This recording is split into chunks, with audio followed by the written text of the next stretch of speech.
Covid-19, Ebola, Mpox, les crises sanitaires mondiales ne cessent de s'aggraver et de s'imbriquer dans des préoccupations internationales plus larges.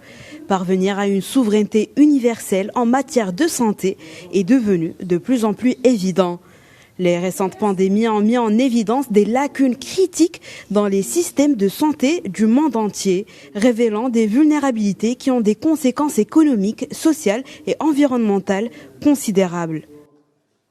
La santé, c'est un droit et ce que je défends en tant qu'ONG humanitaire, c'est que en fait, la lutte contre les inégalités, c'est l'un des meilleurs moyens pour faire en sorte que l'accès à la santé pour tous soit une réalité.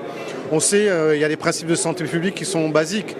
Plus il y a d'écart en matière de santé au sein d'une population, plus l'état global de la santé sera mauvais. Donc il y a tout intérêt à ce que pour tout le monde, pour un pays, eh bien, l'accès à la santé soit le meilleur. Et donc il faut lutter contre les inégalités.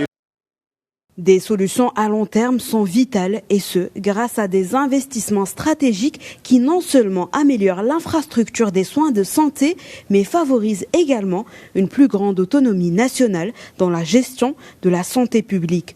L'investissement dans la santé doit aller au-delà des solutions à court terme. Il doit soutenir des politiques durables qui stimulent la recherche, l'innovation et la formation des professionnels de la santé.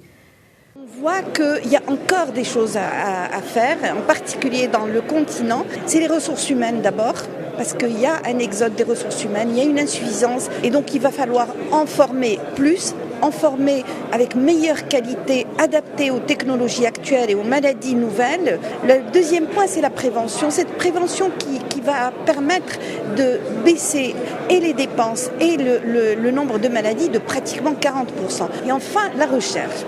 Alors la recherche, vous avez deux types de recherche. Il y a la recherche communément classique, celle qui nous vient à l'esprit, et celle qui est la biomédicale, celle qui fait les grandes découvertes dans le monde. Donner la priorité à la production locale de médicaments et d'équipements médicaux essentiels est une étape cruciale pour réduire la dépendance à l'égard des chaînes d'approvisionnement mondiales. Les pays doivent désormais mettre en place des systèmes de santé plus résistants qui offrent des solutions plus adaptées et équitables aux besoins des populations diverses.